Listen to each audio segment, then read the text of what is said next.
자, 오늘 본문을 한 번 더 읽어봅니다. 큰 소리로 시작. 누구든지 말로 인자를 거역하며 사하심을 받으려니와 성령을 모독하는 자는 사하심을 받지 못하리라.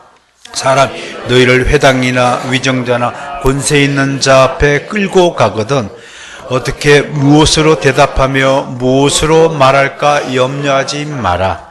마땅히 할 말을 성령이 곧 그때 너희에게 가르치리라 하시니라. 아멘. 세 구절밖에 안 되니까 빨리 하면 30분이면 설교 끝날 수 있어요. 간단한 이야기인 것 같은데, 그런데요, 오늘 이 구절이 만만치 않은 구절이에요. 신학적으로 만만치 않다는 것을 좀 아시고 잘 들어보시길 바라요. 오늘 본문에 두 종류의 대적자가 등장하는 거 알 수 있죠? 10절에서 보면 하나는 말로 인자를 거역하는 자고 또 하나는 성령을 모독하는 자예요. 첫 번째, 말로 인자를 거역하는 자는 어떤 사람이냐, 또 이런 사람들에 대한 하나님의 조치는 뭐냐 하는 얘기입니다. 즉 이런 사람들이 회개하면 사하심을 받는다라고 하는 것이 오늘 말씀이에요. 예를 한번 들어볼까요? 예수님의 십자가 그 처형 사건 현장을 한번 가보겠습니다. 누가 달렸죠? 아무튼 두 강도와 함께 예수님이 달렸어요. 마태복음 27장 44절에 보면 이 강도들은 처음 예수님을 막 욕을 했어요. 그 강도들이 예수님이 욕을 했다라는 구절을 보면 두 강도가 처음에는 다 욕을 한 것 같아요. 아이고 잘났다. 지가 뭐 그리스도라 샀더니 뭐 결국은 뭐 십자가에 달렸는데 우리랑 뭐 다를 게 뭐가 있느냐, 뭐 이렇게 이야기하는 거. 그랬었어요. 그런데 어찌된 영물인지 누가복음 23장에 보면 한 사람의 강도는 회개했어요. 찾아볼까요? 저 뒤로 가봐요. 23장 가봅시다. 누가복음 23장 가볼까요?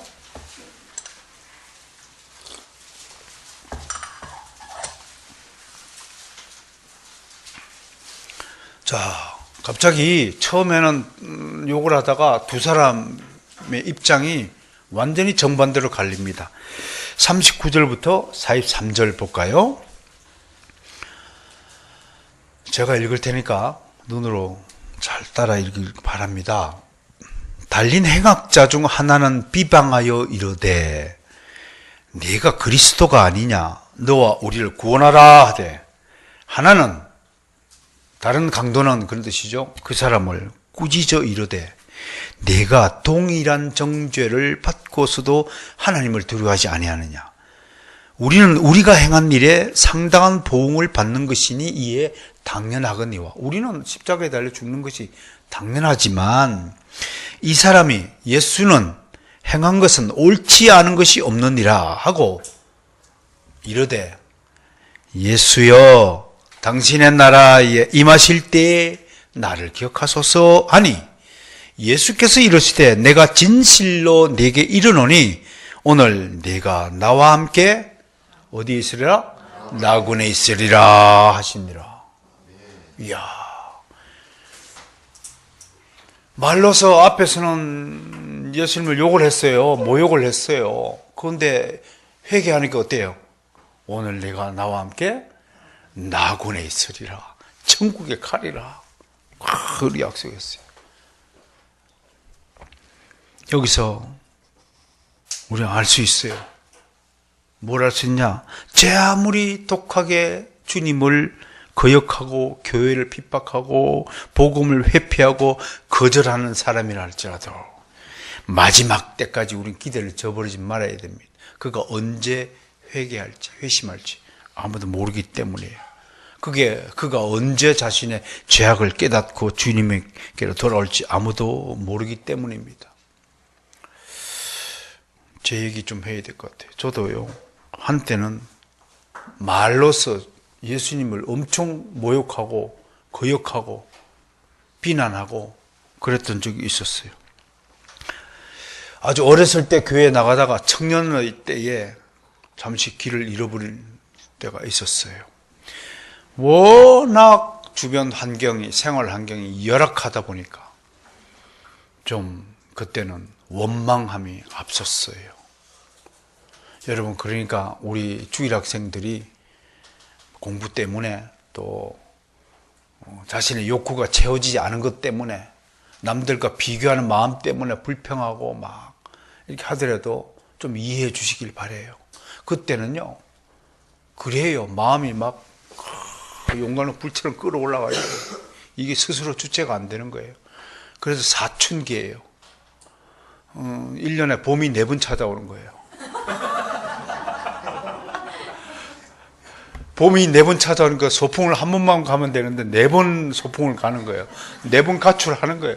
가출이 돼야 이게 되는 거예요, 마음이. 교회를 4번 떠나야 자리 잡는 그런 폭풍의 노도 같은 시절이에요. 그럴 때 제일 미운 사람이 누구냐면 예수 잘 믿는 친구가 괜히 미워요. 교회 열심히 나가는 사람 보면 한심하게 생각이 되고, 그래서 막 딴지를 걸고 시샘이 나와서 괴롭히고 말도 안 되는 논리를 친구를 말이에요. 공경에 빠뜨리기도 하죠. 지금 생각해 보면 아마 하나님은 그 행위를 통해서 제 자신을 회개하도록 이끄시지 않았나라는 생각을 해요. 근데 중요한 건데 그 친구는요, 그렇게 괴롭힌데도 불구하고 정말 언제나 따뜻하게 저를 대해주었어요. 언제나 웃으시면서. 항상 나한테 그랬어요.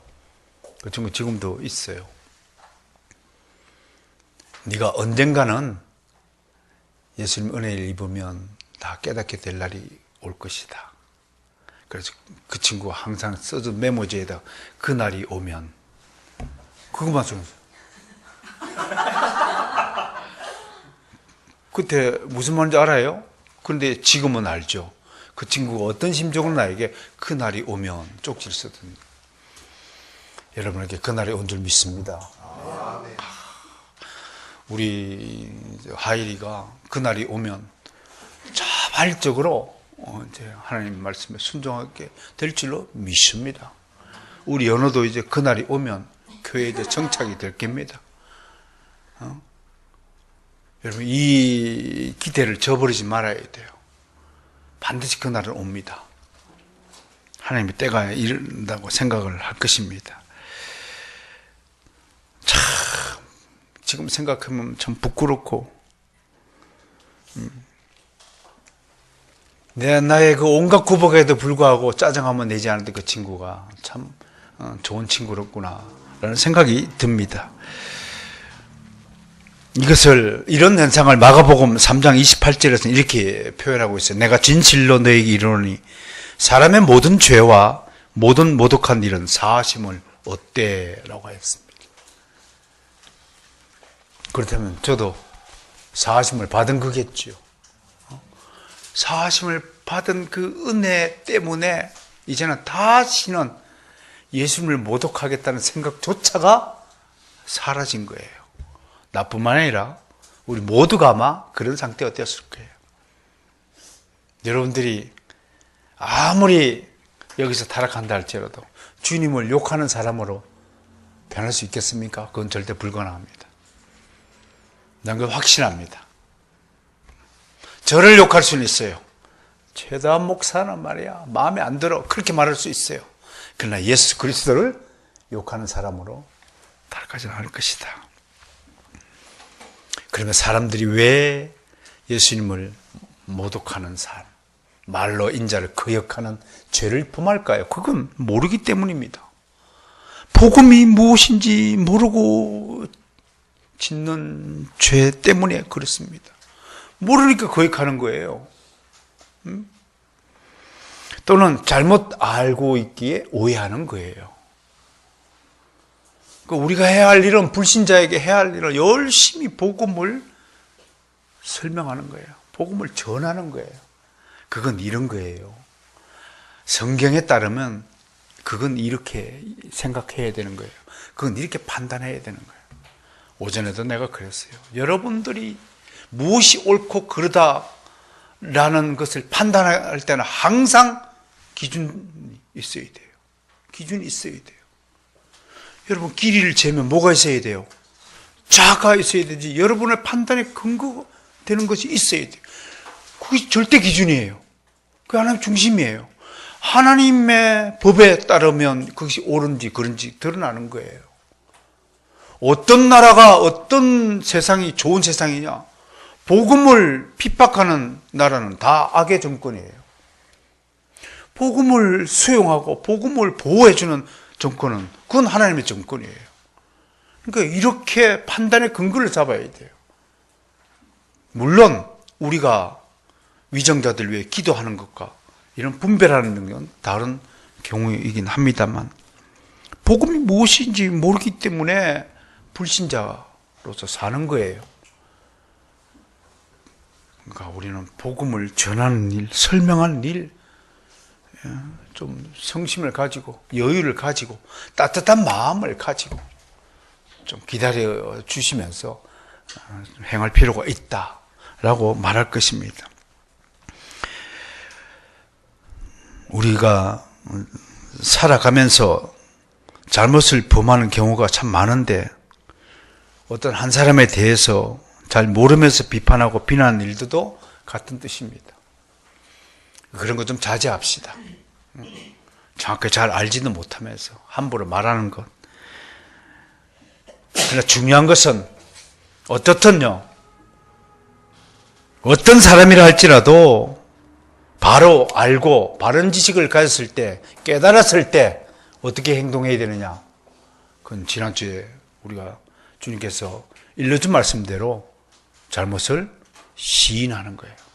인정하는 거예요. 잘못을 인정하는 것. 이것이 하나님 나라의 백성의 생활 가치관에서 굉장히 중요한 거예요. 부부간에 싸움을 하더라도 그냥 잘못을 인정해요. 인정하고 나면 풀리잖아요. 진실로 이것이 회개하는 것입니다. 이런 회개하는 자에게는 반드시 주님의 용서와 자비의 은혜 무한하게 베풀어진다는 사실을 다시 한번 유념해 주시기 바랍니다. 그래서 눈물로 회개하는 자, 저도 진짜 눈물로 밤새 한번 울었던 기억이 납니다. 진짜 한 바퀴에서의 눈물을 흘린 것 같아요. 그때 내 마음속에 들려주는 그 따뜻한 위로의 말씀, 너는 내 사랑하는 아들이여 기뻐하는 자라. 그 음성이 들린 것 같은 그 기억을 잊지 못해서 그 따뜻한 음성 한마디 때문에 이제 이후로 이 길을 변치 않고 걸어왔던 것이 아닌가 생각을 합니다. 난 바로성교회에 하나님께서 여러분들을 보내주셨다고 믿습니다. 그 많은 그리스도인들 중에서 가장 잘난 사람들이 바로 여러분이라는 사실을 조금 거짓말 보태서 말하고 싶습니다.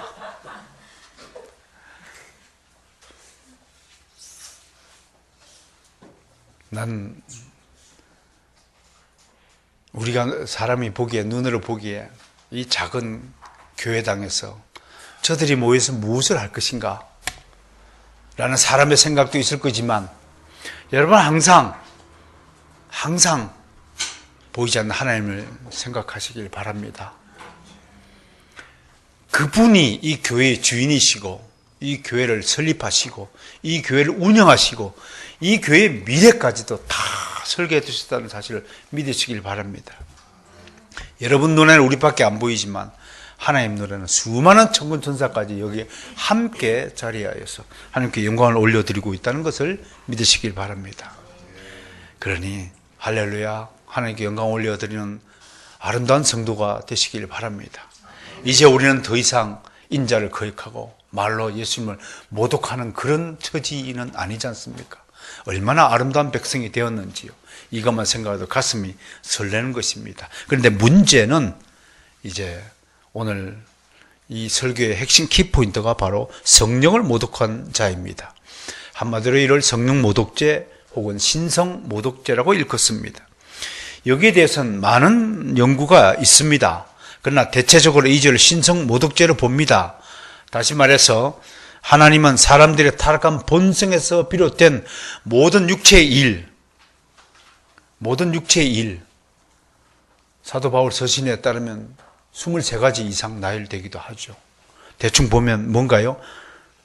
탐심, 탐욕, 욕정, 시기, 질투, 자만과 교만, 게으름, 혈기, 분노, 고집, 다툼과 분쟁, 화목을 깨트리는 일 등등.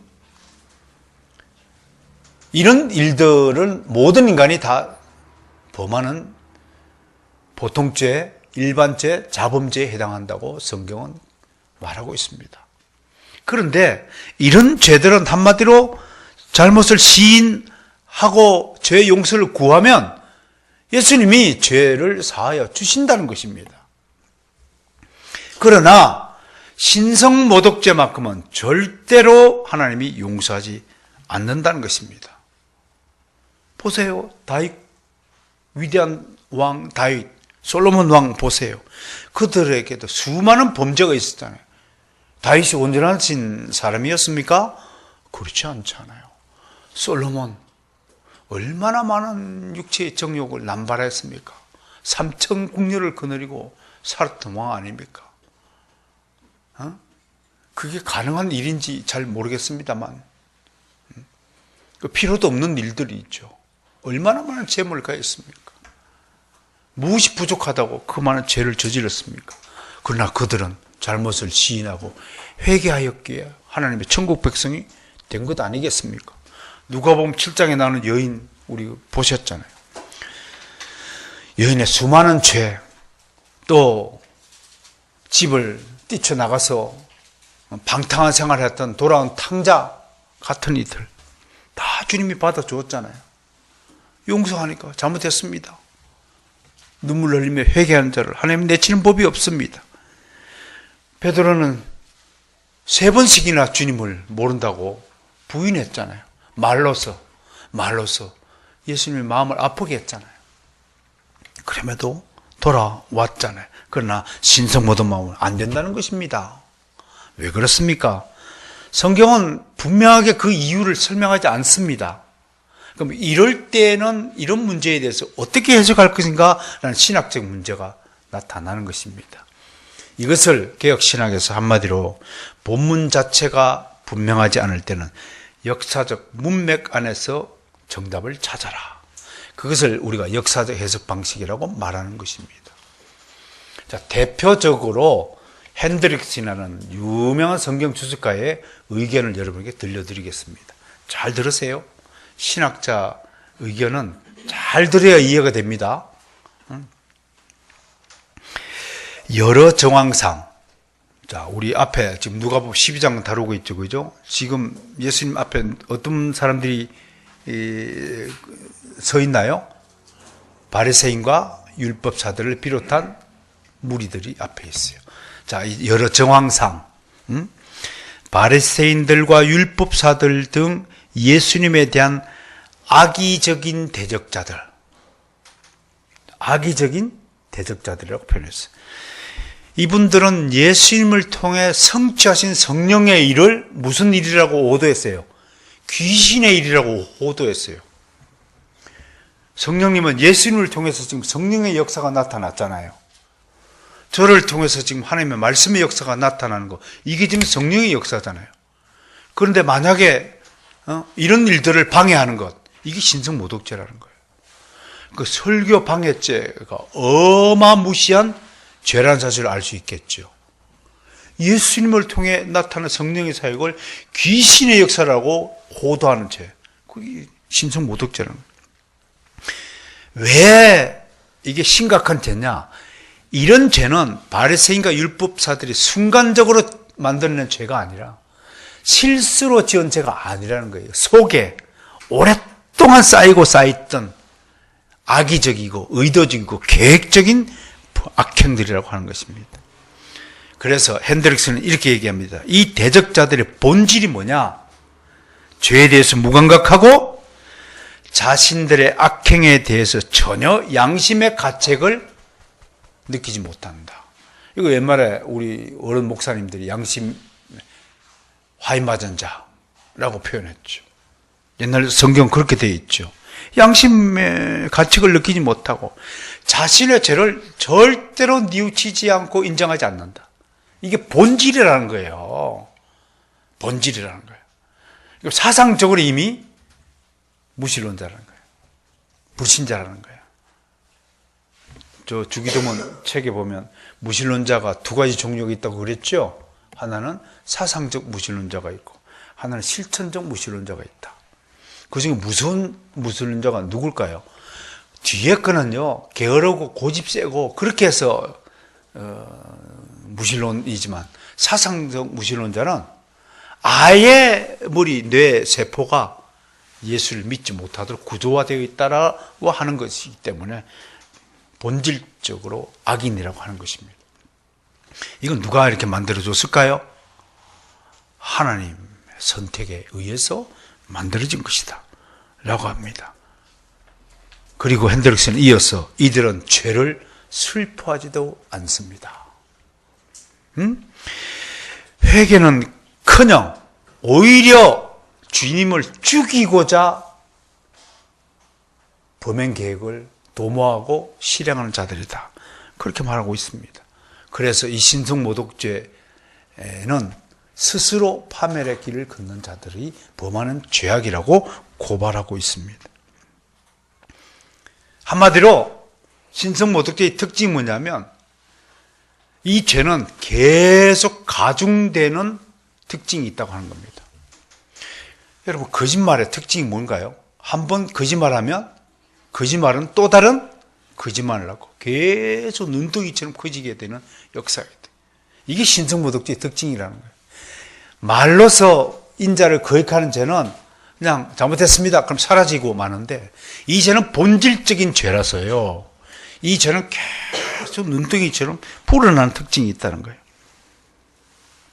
회개하지 않으면 성령을 근심케 한다라는 표현들이 이런 현상을 두고 하는 말이라고 해석하는 겁니다. 에베소서 4장 30절에서 사도 바울은 이렇게 얘기했어요. 하나님의 성령을 근심하게 하지 말라. 그 안에서 너희가 구원의 날까지 인치심을 받았느니라. 이걸 거꾸로 얘기하면 구원의 인치심을 받은 성도들은 절대로 성령을 근심하게 하지 않는다. 조금 실수하고 조금 도덕적으로 나쁜 짓 하고 조금 자범죄를 짓는다 할지라도 성령을 소멸하게 하는, 성령을 근심케 하는 죄는 절대로 저지르지 않도록 하나님께서 여러분들이 인쳤다라고 에베소 4장 3절이 이렇게 말하는 거예요. 그러므로 회개하지 않는 것은 성령을 거스르는 거다. 자신의 잘못을 뉘우치거나 반성하지 않고 끝까지 고집 부린 자는 성령을 방해하는 자다라고 얘기하는 거예요. 여기서 우리가 중요한 포인트를 읽으셔야 돼요, 여러분. 이 자존심이 센 사람들이 특징이 뭐냐면요, 이 자존심이 세다는 것을요, 사상적으로 얘기하면 사상적 무신론자일 가능성이 많다는 뜻입니다, 여러분. 고집이 세다, 자존심이 세다, 자신의 의견을 잘 철회하지 않고 끝까지 우기는 사람들은 사상적으로 문제가 있다. 그게 심각한 것이란 말이에요. 심각하고. 대체적으로 얘기를 하고 대화를 통해서 다 해결할 수 있도록 하나님의 자녀들은 그렇게 지었어요. 그래서 하나님의 자녀들은 아무리 갈등이 깊고 반목이 깊더라도 몇 번 말을 섞어보면 다 풀려요. 그게 왜? 부모 자식 간이기 때문에 그래요. 부모 자식 간이 아무리 원수라도 나중에 결국 화해해요. 본질적으로 아버지와 아들 관계이기 때문에 우리는 끝까지 대적하고 끝까지 하나님을 떠나는 일이 있을 수 없어요. 우리의 자녀들이 아무리 부모에게 불의하고 말을 안 듣는다 할지라도 그들은 부모를 떠날 수 없는 이치와 마찬가지.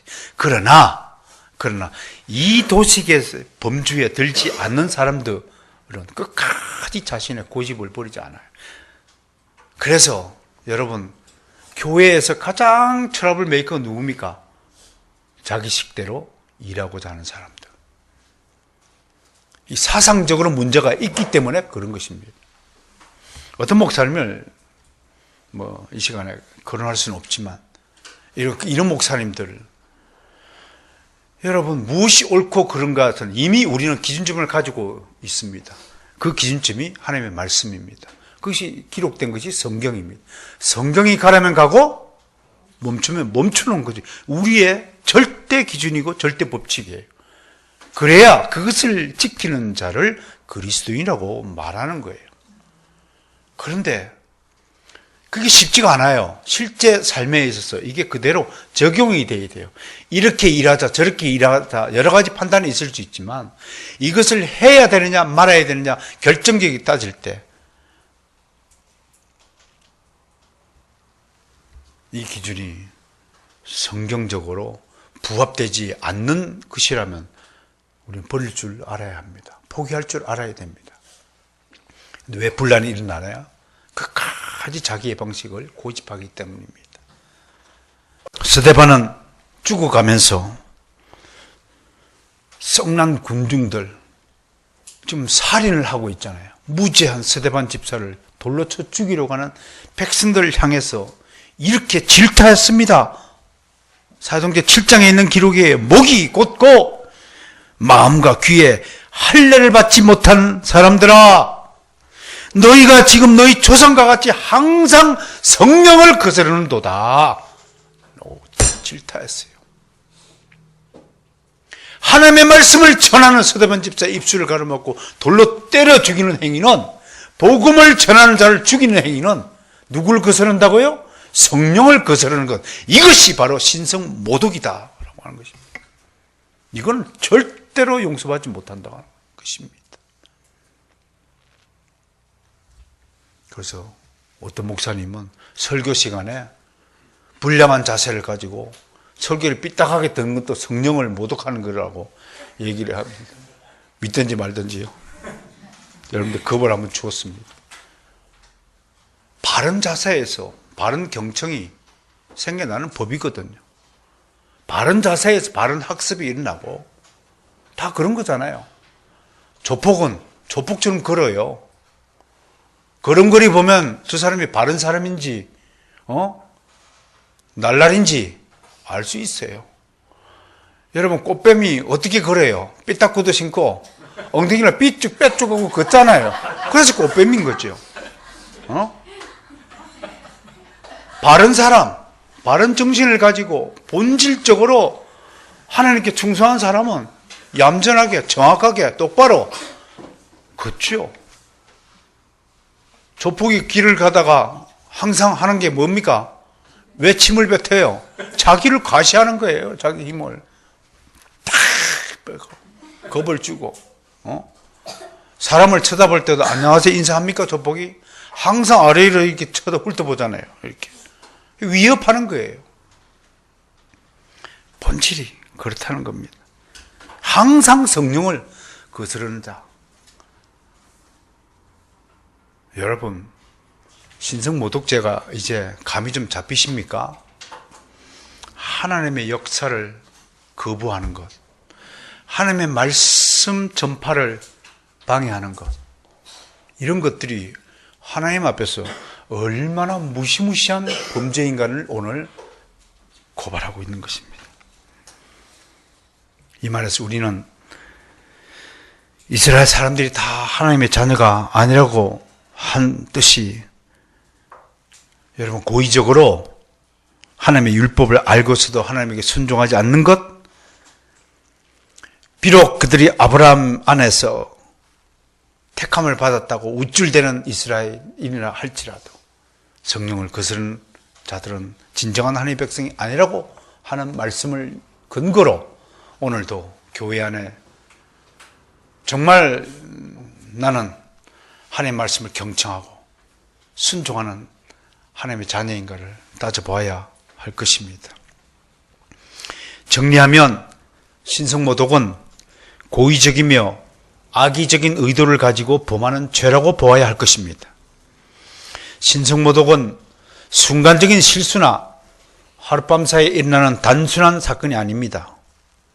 예를 들어서 누군가 밉다면 그것이 순간적으로 단숨에 미워지는 것이 아니라 꾸준한 사건과 과정을 거치면서 감정의 골이 깊어지면서 미움이 자리 잡는 것처럼 신성모독은 처음부터 그 안에 자리 잡고 있는 하나님을 거부하는 악의적 경향에서 기인한 것입니다.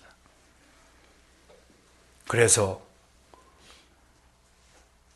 예수님은 이런 악의적인 미움, 악의적인 거부를 살인행위라고 말한 것입니다. 이 살인은 그냥 외형적인 살인이라는 중대 범죄를 다루는 것이 아니라 본질적으로 사상적으로 성령을 거스르는 것이기 때문에 예수님에게 하나님 나라에 있어서 미움은 살인보다 더 지독한 중대 범죄라고 말하는 있는 것입니다. 그러므로 여러분 누군가를 미워한다면 회개하세요. 아니면 끝까지 미워하세요. 왜냐하면 끝까지 미워하면 아무튼 한 사람은 복을 받게 만드는 지름길입니다. 성경의 법칙이 그래요. 미움받는 자는, 핍박받는 자는 반드시 하나님에 의해 보호받고 축복을 받습니다. 그리고 누군가를 잘되게 만들고 싶으면 끝까지 한번 미워해 보세요. 결과가 어떻게 나타나는지 성령께서 증명해 주실 것입니다. 우리 한국 사회에서 특히 시어머니 신보, 이거 정말로 그리스도인들이부터 고쳐 먹어야 될 나쁜 풍습 중에 하나라고 저는 생각을 합니다. 그건 본질적으로 며느리에 대한 미움 때문에 일어나는 것이지 그 며느리가 행한 행동 때문에 일어나는 반응이 아니라고 하는 것입니다. 그래서 더 무서운 죄라고 하는 것입니다. 며느리가 나쁘게 행동하기 때문에 내가 널 미워한다라는 것이 아니라고 하는 것입니다. 본질적으로 시어머니를, 며느리를 미워하도록 그렇게 설계되어 있다는 것입니다. 그것을 사상적 차원에서 다루기 때문에 그렇다는 것입니다. 얼마나 모순입니까? 자기 아들이 어디 사고를 쳐서 애를 베게 하니까 엄마가 어떤 행동을 했습니까? 그 여자애를 찾아가고 애 빨리 지워라. 수술비는 내가 부담할게. 애 지워라. 그랬는데 그 다음 달에는 딸이 어떤 녀석하고 사고를 쳐갖고 임신을 해왔네. 그랬더니 그 엄마가 그 남자에게 찾아가고 어쩌겠나, 이것도 운명인데 네가 책임을 져라, 그랬다는 말이 있잖아요. 얼마나 모순입니까? 얼마나 자기 중심적 사고에서 못 벗어나는 겁니까? 이런 것들이야말로 진짜 하나님의 법을 어기는, 진짜로 이게 신성모독죄의 죄에 해당한다는 것입니다. 무슨 말인지 알겠어요? 본질적으로 하나님의 법을 어기는 일들, 뭘 해결할 수 없는 것이라 할지라도 본질적으로 모순된 일을, 죄를 저지른 것, 이런 것들이 얼마나 성령을 거스르는 일인가를 생각해 볼 때 여러분들이 강조해 보는 것입니다. 실제로 신성모독죄가 얼마나 우리 주변에 널려 있는가. 며느리 핍박하는 시어머니, 시어머니 미워하는 며느리, 부모님을 모시지 않으려고 하는 며느리, 이거 다 성령을 거스르는 일이라는 사실을 명백히 선포합니다. 왜? 그건 단순한 미움이 사건 때문에 일어난 것이 아니라 본질적으로 가지고 있는 자기 중심적 사상 때문에 일어나는 범죄이기 때문에 그렇다고 하는 것입니다. 그래서 신성모독은 순간적인 실수가 아니라 마음 깊은 곳으로부터 우러나오는 것으로서 예수님에 대해 본능적으로 적대감을 갖는 경우에 모든 죄들을 지칭하는 것입니다. 이제 감이 잡혔으리라 믿습니다. 말로 인자를 거역하는 죄와 성령을 거스르는 죄, 모독하는 죄가 어떻게 다른가를, 말로 인자를 거역하는 행동죄입니다. 이거 순간적인 욱하는 마음에서 버릴 수 있는 것입니다. 상대방이 싫어서 거역할 수 있습니다. 복음을 전하는 사람이 어느 날 갑자기 나의 원수가 와갖고 예수를 믿으라 그러니까 네 꼴 보기 싫어서 안 믿는다, 이렇게 할 수 있습니다. 그러나 이쪽은 본질적인 사상 보면 원래 미움이 있기 때문에 미워하는 겁니다. 원래 성령을 거스리는 대적자로 태어났기 때문에 예수님을 거역하는 겁니다. 이게 본질적으로 다른 것입니다. 만약에 이 두 가지를 잘 분별하지 못하고 성령 모독죄, 신성 모독죄가 무엇인지를 모르고 산다면 그 사람만큼 불행한 사람이 없을 것입니다. 우리 이 점을 명확하게 구분하는 오늘 여러분들이 되시기를 주님 축원합니다. 그래서 어떤 청교도 신학자는 신성 모독죄를 사탄이 만들어낸 가슴속 외침이다 라고 했는데 아주 시적이죠. 이런 사탄의 외침, 속삭임에 속아 넘어가지 않기를 바랍니다. 자, 이제 우리는 신성 모독의 일, 즉 성령을 모독하는 죄의 대강을 알게 되었습니다. 그런데 성령 모독죄에 대해 중요한 것이 있습니다. 바로 앞에 구절, 즉 8절, 9절에서 언급하듯이 아까도 말씀드렸다시피 잘못을 깨달았을 때는 뭐 하라고요? 시인하라, 고백하라, confess하라. 그래서 우리 신앙 고백서를 배우는 거예요. 그래서 이런 거 번역해갖고 여러분들 가르치는 거예요. 이런 내용들을 좀 공부하고 배우고 깨닫고 고백하라고요. 주님 믿습니다 하고 고백하라고 이렇게 가르쳐 주는 거예요. 이를 거꾸로 뒤집어 말하면 성령의 사람은 결정적일 때 자신의 신앙이 저울에 달려지는 그 순간에 성령을 의지하고 성령의 역사에 순종하며 주는 그리스도시요 살아계신 하나님의 아들입니다 라고 고백한다는 것입니다. 이게 특징이에요. 이게 성령의 사람의 특징이에요. 근데 성령의 사람이 아닌 사람들은 어떻게 하느냐? 항상 거절한다는 거예요. 그래서 유념하시길 바랍니다. 여러분 중요한 때에 예수를 거역하지 않기를 바랍니다. 하나님의 일을 방해하는 사람이 되지 않기를 바랍니다. 하나님의 뜻을 저버리지 않는 사람이 되지 않기를 바랍니다. 자, 그러나 오늘 11절 12절 말씀에서 이제 우리는 또 다른 위로를 얻게 됩니다. 본문의 현장으로 가볼까요? 예수님이 이스라엘에 나타난 이후 많은 유대인들이 예수님을 추종했습니다. 근데 추종한 그 결과 돌아온 것이 뭐였어요? 핍박이었어요. 핍박이었어요.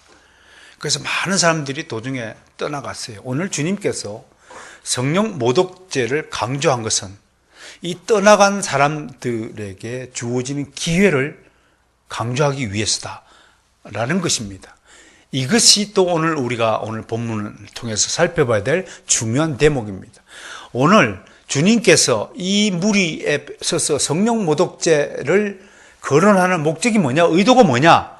바로 핍박 때문에 떠나가는 사람들은 성령을 모독하는 것이 아니라 그들은 언제든지 잘못을 인정하고 또 언제든지 복음을 증거하는 당당하게 가담을 하게 되면 하나님께서 용서해 주시고 받아주신다는 강력한 메시지가 담겨 있다고 하는 것입니다.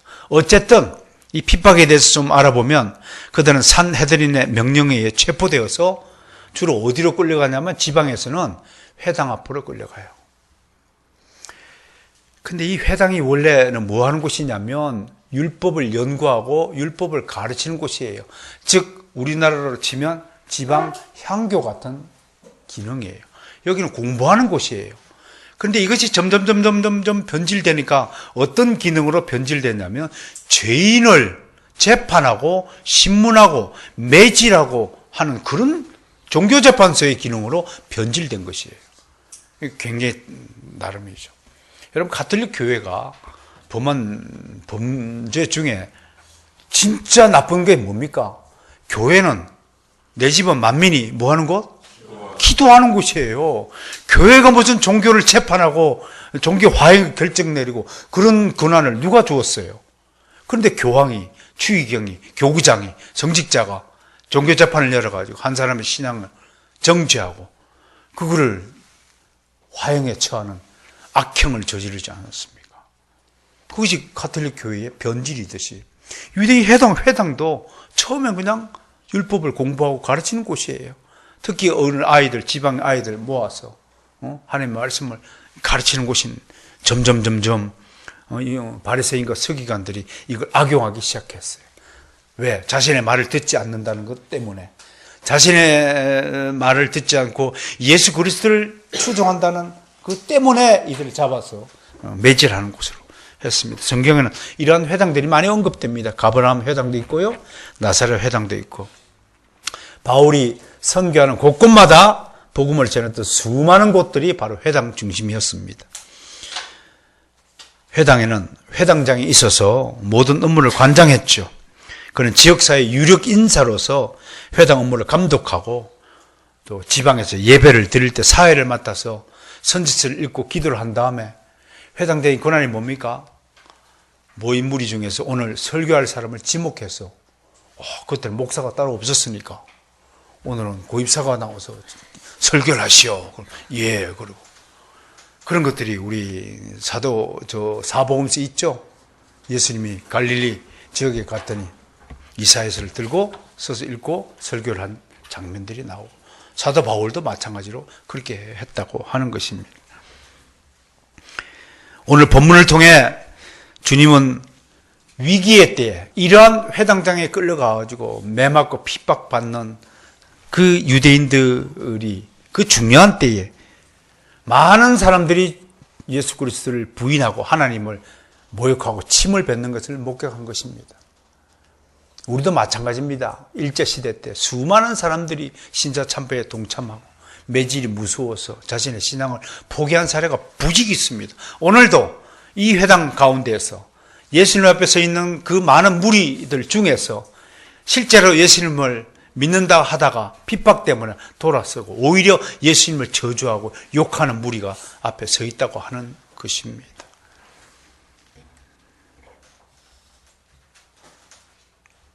이런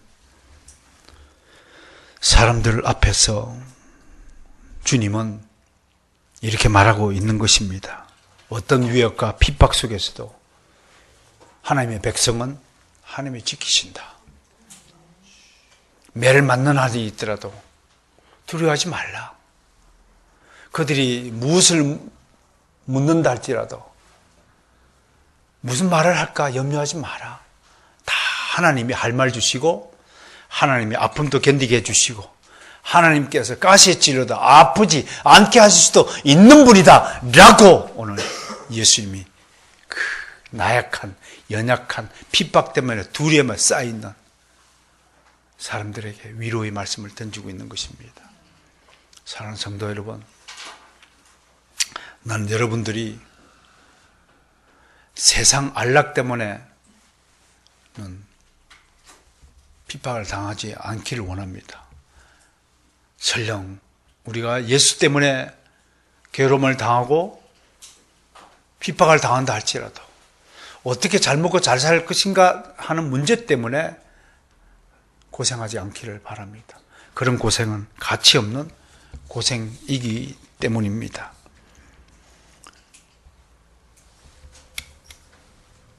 우리는 언제 어디서나 하나님께서 지키시고 보호하십니다. 눈에 보이지는 않지만 여러분들이 불의의 사고를 당하지 않도록 하나님이 지켜주십니다. 여러분들이 신성모독을 저질러서 지옥에 가도록 하나님은 절대로 여러분들을 방치하시지 않습니다.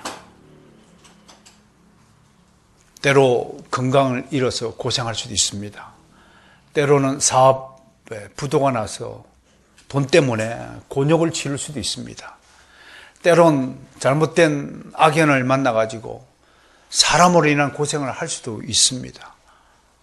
또 때로는 내가 하고 싶은 꿈을 이루지 못해서 괴로워할 수도 있습니다. 또 때로는 하나님께서 주신 사명을 믿고 의지하고 견디고 왔는데 그 하나님의 역사가 가시적으로 나타나지 않고 오랫동안 지체되는 것 때문에 마음이 괴로우고 속이 애가 탈 수도 있습니다. 그러나 분명한 것은 하나님은 살아계십니다. 하나님을 이길 수 없습니다. 하나님이 다 생각이 다 있는 것입니다. 우리 생각을 뛰어넘는 것입니다. 늦어지는 것도 하나님의 이유가 있는 것입니다. 여러분들 하나님의 이유를 믿으시길 바랍니다. 키가 안 자랍니까? 때가 되면 키가 다 자라게 되어 있습니다. 가난하십니까? 때가 되면 다 하나님이 여러분들 주머니를 부여하게 하십니다. 여러분 남편이 아직 예수를 믿지 않습니까? 안 해요. 기도하십니다. 때가 되면. 벌써 결혼했어요? 아빠가 안 믿을 수 있어요. 그러나 하나님의 때가 이르면 역사할 수 있습니다. 그것을 믿고 미리 감사하시길 바랍니다. 이미 결정된 사실이지만 우리에게 아직 손에 쥐어지지 않고 나타나지 않았을 뿐이라는 사실을 믿으시길 바랍니다. 그래서 감사함으로 기도하시는 여러분들이 되어야 될 것입니다. 모든 그리스도인은 성령님의 세례를 받은 이후 성령님과 동거하며 그리스도인은 성령님이 없으면 한시도 온전하게 생활할 수 없습니다. 성령님 때문에 말씀을 읽고 감동하게 됩니다. 성령님 때문에 기도할 수 있습니다. 성령님 때문에 뜻을 깨달아서 말씀의 지식에서 자라가서 장성한 믿음에 이르게 되는 것입니다. 여러분 이 교회 오기 전과 이 교회에서 신앙생활한 여러분 자신을 한번 비교해 보십시오. 하나님이 이 교회를 보내주시기 전에 여러분 신앙은 어땠습니까? 인본주의 신앙, 행위신앙, 공로신앙, 기복신앙, 신비주의 신앙 일부 물들었던 여러분들이 아니었습니까? 근데 지금 여러분들의 신앙이 어떻게 달라졌습니까? 이게 누구의 공로입니까? 성령님의 공로가 되는 줄 믿으시기 바랍니다. 이런 말씀을 지속적으로 듣고 교육받고 여러분들은 어느새 장성한 믿음의 수준에 이르렀습니다. 전에는 욕도 하고 엉망으로 살았던 여러분들의 인격이 회복이 되고 그래도 이 정도 인격이 되었잖아요. 물론 아직은 더 자라나야 되겠지만 이만큼 회복되었습니다. 여러분들 기도할 줄도 몰랐잖아요. 기도하지도 않았던 여러분들이잖아요. 그래도 일어나자마자 무릎 꿇고 기도하자라고 수없이 성령께서 여러분의 귀에 들려주심으로 말미암아 이제는 아무리 기도하지 않더라도 아침에 일어나면 양심의 가책을 느끼리라 믿습니다. 우리 목사님이 일어나자마자 기도하라는데 아이고 기도를 못해. 그것이 성령의 역사라는 사실을 여러분 알아야 합니다. 그걸 생각나게 하시는 것. 우리 목사님 입을 통해서 하나님께서 이렇게 강조했었는데 내가 오늘도 못 지켰구나. 내일 아침에 지켜야지. 그런 마음을 주시는 것이 성령의 역사라 이겁니다. 그게 그리스도인이기 때문에 그렇다는 것입니다. 여러분 로마서 8장 26, 27절 다 너무 유명한 구절을 알고 있잖아요. 이와 같이 성령도 우리의 연약함을 도우시나니 우리는 마땅히 기도할 바를 알지 못하나 오직 성령이 말할 수 없는 탄식을 우리를 위하여 간구하고 계신다. 사랑하는 성도 여러분, 성령님이 항상 우리와 함께 계신다는 사실을 잊지 마시길 바랍니다. 오늘 성령님 사역을 통해서 세 가지 교훈을 여러분들에게 전하겠습니다. 첫째, 성령님을 절대적으로 믿고 의지하시기 바랍니다. 분명히 말씀드렸습니다. 절대적으로 의지하라고 그랬습니다. 조금도 여기에는 빈틈이 있어서는 아니 됩니다. 어떤 상황 속에서도 성령님은 우리를 지켜주신다는 사실을 확고하게 믿으시기 바랍니다. 당당하게 살아야 합니다. 절대로 나는 실패하지 않습니다. 나락으로 떨어지지 않습니다. 내가 하는 모든 일에 성령께서 용기를 북돋아주고 도와주십니다. 돈 없습니까? 천국은행에 대출 받으세요. 팍팍 주십니다. 천국은행 대출은 담보가 필요 없습니다. 오직 기도만 필요합니다. 기도라는 담보만 제공하면 담보가 쌓이면 하나님 보시기에 야 기도 담보가 내가 보기엔 이 정도면 됐다야 하면 주십니다. 얼마나 좋습니까? 세상에서는 건물 담보해야 되고 무엇도 해야 되고 4대 복음이 있느냐 없느냐 따져 쌓고 그럴 필요가 없다. 기도 담보만 있으면 다 대출해 주신다는 거. 두 번째, 연습해야 될 게 하나 있어요. 뭐냐면 성령님과 교제 나누는 연습을 하세요. 기도할 때도요. 나 혼자 기도하지 마시고 성령께서 나의 기도를 돕는다는 느낌을 가질 때까지 연습하세요. 하다 보면 야, 지금 나는 무슨 내용을 기도할까 아무 준비도 없이 입을 열었는데 성령께서 어느새 내 심령을 붙들어줘 잘 기도하게 만드십니다. 이게 훈련받아야 됩니다. 훈련하시기 바랍니다. 그래서 새벽 기도 하는 거예요, 사실은. 괜히 새벽 기도가 있는 게 아니고 성령님과 임재 연습하기 위해서, 동행하는 연습을 하기 위해서 기도하는 것입니다. 마지막으로 성령님께 늘 감사해야 됩니다. 왜 감사해야 되느냐? 주님은 우리를 위해서 자신의 모든 것을 희생하신 분이시듯이 성령님도 지금도 나를 지키시기 위해서 성령님이 할 수 있는 모든 일을 다 나를 위해 하고 있다는 사실을 감사해야 됩니다. 이게 진짜입니다. 뭐 이 정도만 도와줄게 그게 아닙니다. 전부 다 도와줍니다. 요 문제가 있으면 야 10%만 해결해 줄게 그런 분이 아닙니다. 문제를 깔끔하게 해결해 줍니다. 모든 문제를 해결해 줍니다.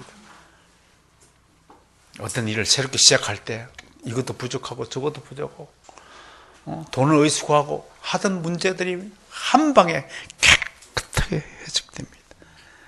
그러므로 이 절대적으로 적극적으로 일하시는 성령님을 통해서 우리가 경계해야 될 것이 있습니다. 성령님께 감사함과 동시에 우리가 버려야 될 것이 하나 있다면 그게 적당주의입니다. 이 적당주의를 우리는 기회주의라고 합니다. 적당하게 하려고 하는 주의. 성령님은 모든 것을 다 주신다고 분명히 말씀했습니다. 그런데 우리는 적당하게 합니다. 남을 도와도 적당하게, 신앙생활도 여기까지만. 심지어 어떤 사람들은 교회 일에 너무 미친 사람들을 경계하듯이 말합니다. 그 광신자행이라고 말합니다. 그러나 여러분, 하나님에게 올인하시기 바랍니다. 주식에는 올인하지 마시고 교회에는 올인하시기 바랍니다. 올인할 곳에는 완전히 여러분 전 인생을 다 투자하시기 바랍니다. 아깝지 않습니다. 반드시 진짜로 하나님의 약속의 대로 100배의 열매가 나타나기 때문에 그렇습니다. 왜 적당주의가 생긴 줄 아세요? 여러분 속에 두 마음이 있기 때문이에요. 세상을 짝하는 마음과 하나님을 짝하는 마음이 동시에 있기 때문에 왔다 갔다 하는 거예요. 이럴 때는 이렇게 행동하고 이럴 때 이렇게 하고, 이런 사람을 토저 목사는 가련한 잡종이라고 질타했습니다. 하나님은 스스로 열심을 가신 우리 아버지십니다. 그래서 하나님은 게으르고 무엇이든지 적당히 하고 눈치를 보며 일하는 자를 싫어하십니다. 그런 자는 충성된 일꾼이 아닙니다. 적당하게. 제가 기도하는 것 중에 하나가 있습니다. 오늘 여러분들에게 마지막으로 충고하고자 합니다. 어떤 이유에서건 신자는 교회가 정한 모든 예배 모임에 다 참석해야 될 의무를 집니다. 그 신자를 우리 선조들은 신앙 고백서에 온전한 신자라고 부릅니다. 우리 교회는 주일 오전 11시 예배만 있는 것이 아닙니다. 아직 여건이 미비한 관계로 새벽 기도는 못하고 있지만 수요 예배가 있습니다. 토요 마스터스 강좌가 있습니다. 주일날 아침에 공과 시간이 있습니다. 주일날 예배 마치면 공부 시간이 있습니다. 교리 공과 시간이 있습니다. 주일학교 생들이 모입니다. 독서 토론이 있습니다. 오후 예배가 있습니다. 그리고 개혁 신학 포럼에 하는 정기 세미나가 있습니다. 이것이 남의 일이 아니라 우리 모두가 동참해야 할 온전한 교회의 모임과 예배입니다. 나는 기도합니다. 우리 전 성도가 온전한 신자가 되게 해달라고 기도합니다. 일요 신자, 주일 신자, 부분 신자, 일부 신자가 아니라 하나님께 올인하는 그런 온전한 신자가 되기를 주의 이름으로 소망합니다.